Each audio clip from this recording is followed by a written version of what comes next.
Halo, assalamualaikum warahmatullahi wabarakatuh. Kembali lagi dengan Bunda Manaf di sini. Halo semuanya, apa kabarnya teman-teman? Semoga selalu dalam keadaan sehat dan selalu dalam lindungan Allah Subhanahu Wa Taala ya. Oke, kali ini Bunda mau nge-share tentang cerita bagaimana Manaf telah melewati beberapa proses terapi selama kurang lebih 4 bulan ini ya. Jadi tadi pagi itu kita sedang melakukan konsultasi nih dengan dokter rehab medik anak. Jadi kemarin itu kan dari dokter spesialis syaraf anaknya, Manaf itu dikasih advice buat melakukan terapi ada sensori integrasi, atau ini kan masuk dalam terapi okupasi ya, dan terapi wicara, karena waktu itu usianya belum genap 2 tahun. Jadi kalau misalnya udah lebih dari 5 tahun nanti bisa ke terapi behavior. Dan yang sudah kita lewati adalah terapi sensori integrasi. Dan bagaimanakah awal mula terapi sensori integrasi itu? Jadi perlu teman-teman ketahui, mungkin kalau teman-teman atau moms atau para orang tua yang sudah mengerti mengenai autisme pasti nggak bakal asing ya dengan kata-kata macam-macam terapi, kemudian bagaimana harus terapinya, berapa kali durasinya dalam 1 minggu. Itu nanti juga telah tergantung dari kondisi si kecil. Jadi kita bahas dulu tentang terapi sensori integrasi.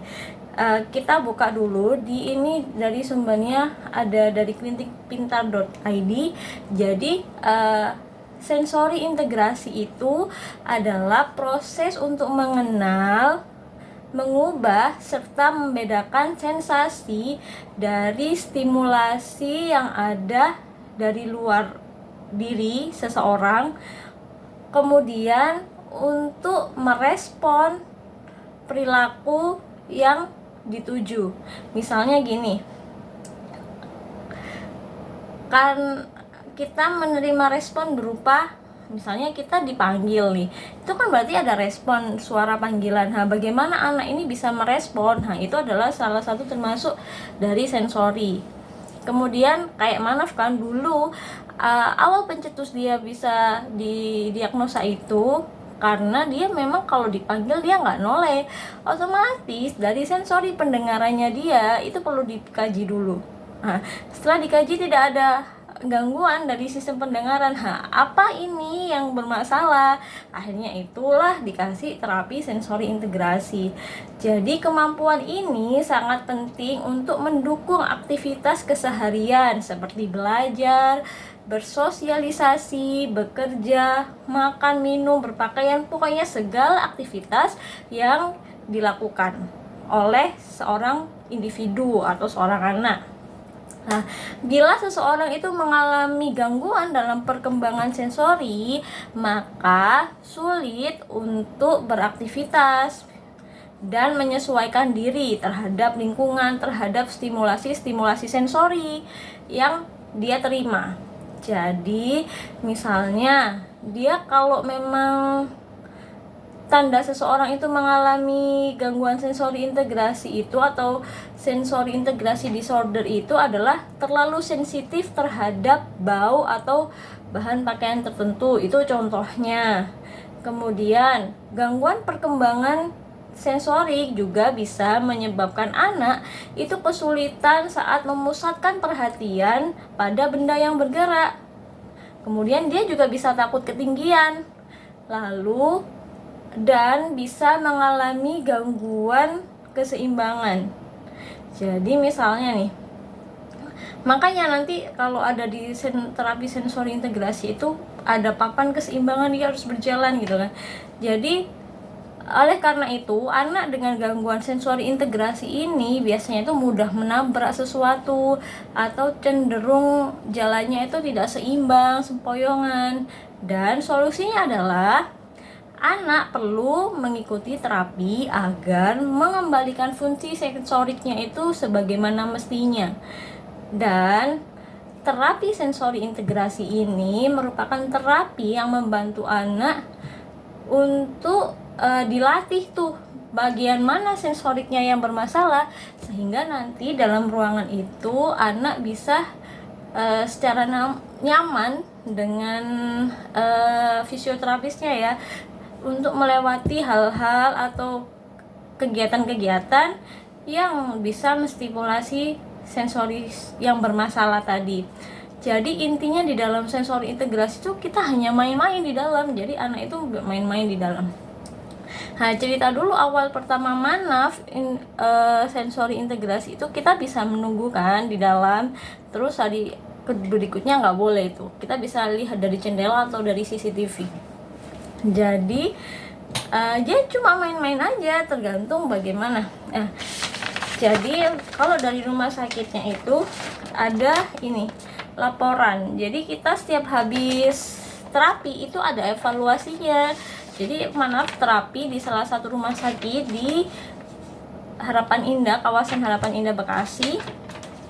Jadi setiap terapi itu kita dikasih evaluasi, dan orang tua itu juga selalu diajak berdiskusi oleh terapisnya atau misnya. Contohnya nih, misalnya pada tanggal 1 April hari ini tadi Manaf terapisnya siapa, kemudian tindakan atau programnya apa. Di sini dijelaskan bahwa tindakan atau programnya adalah sensori integrasi, respon aktivitas, respon instruksi, dan serta kepatuhan.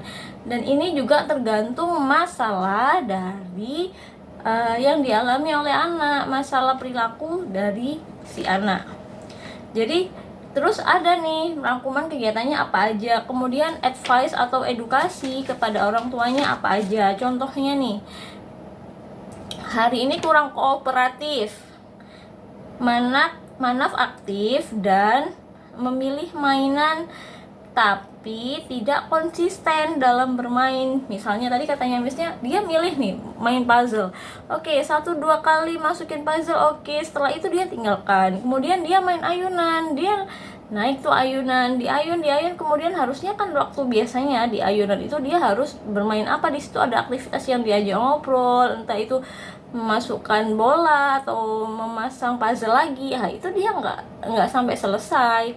Kemudian ada aktivitas meluncur, jadi dia kayak naik kayak perosotan gitu ya, dari pokoknya yang di ruangan itu kan memang khusus buat terapi yang pasti safety.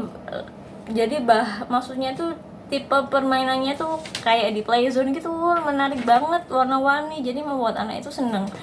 Kemudian ada memanjat, ayunan, kemudian menyusun puzzle. Respon aktivitas diarahkan agar konsisten, jadi Manaf masih belum bisa konsisten ya. Instruksi kadang diabaikan, kepatuhan harus diarahkan. Jadi pada saat awal terapi dulu banyak sekali PR yang diberikan kepada saya orang tua, dan itu bisa dilakukan di rumah. Jadi misalnya bermain puzzle, kita juga menyediakan puzzle tuh.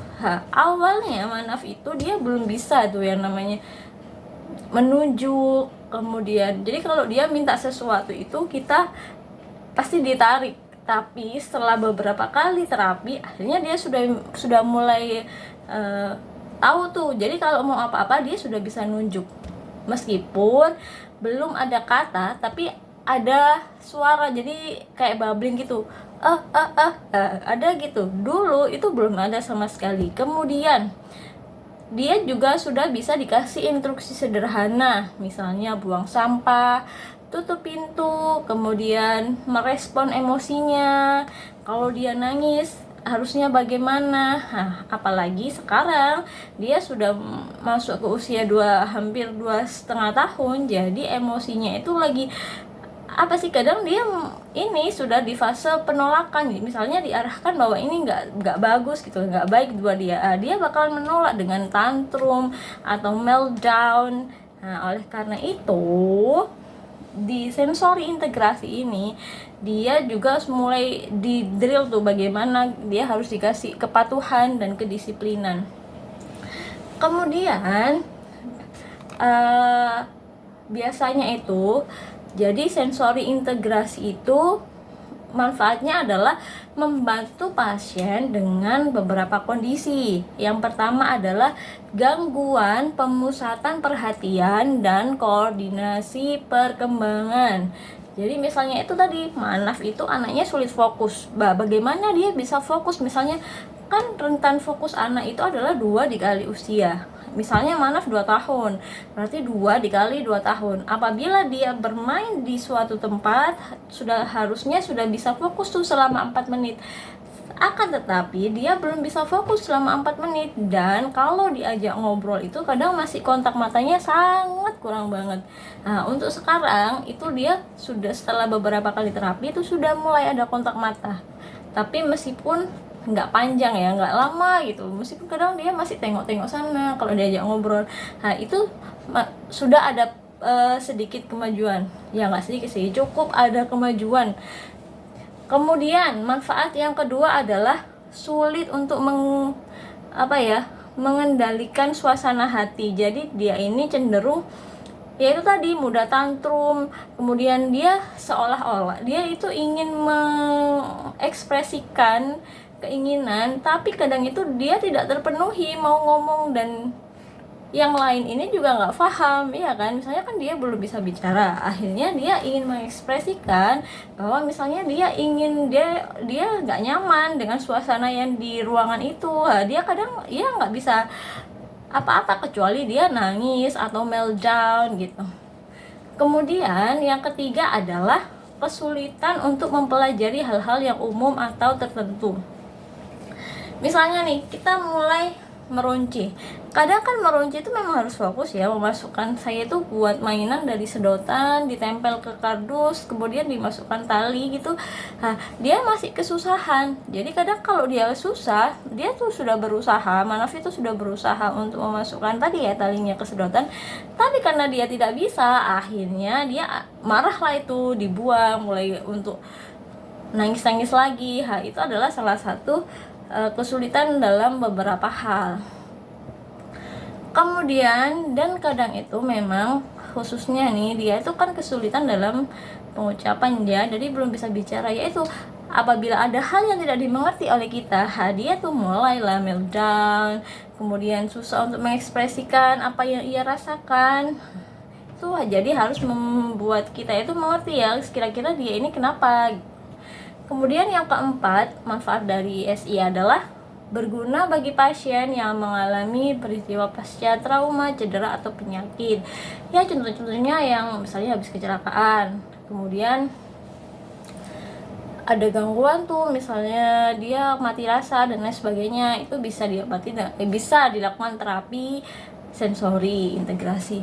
Kemudian gangguan spektrum autistik, seperti yang dialami manaf, memang anak-anak autistik itu perlu. Jadi terapi sensori integrasi ini adalah termasuk dari bagian terapi okupasi yang menjadi terapi dasar yang harus diberikan bagi anak autistik.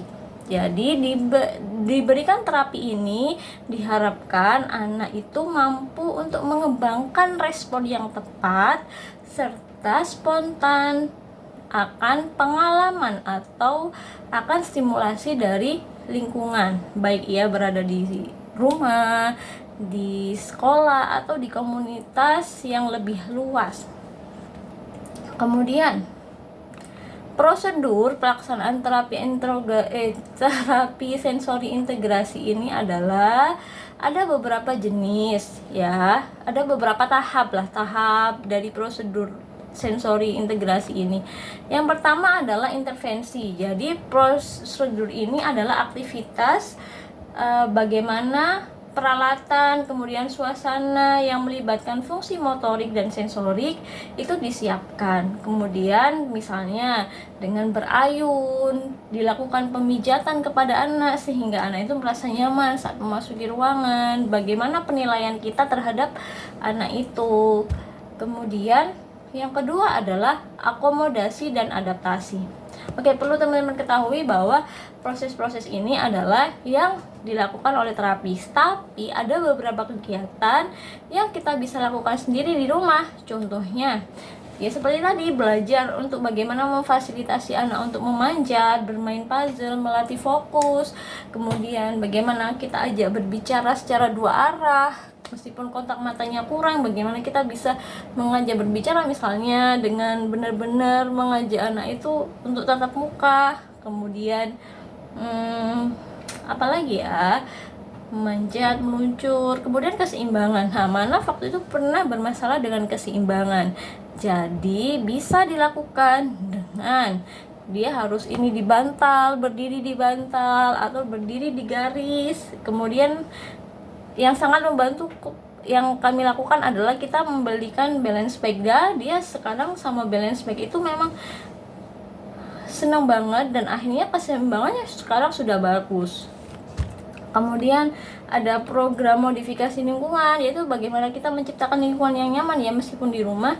Kemudian ada edukasi, yang penting kita itu mengajarkan. Jadi orang tua itu pasti bakal diajarkan oleh terapisnya bagaimana teknik mandiri atau kegiatan-kegiatan yang bisa kita lakukan di rumah. Yaitu tadi contoh-contoh kegiatan bagi anak-anak, misalnya menempel atau meruncing, itu kan termasuk melatih fokus-fokusnya anak.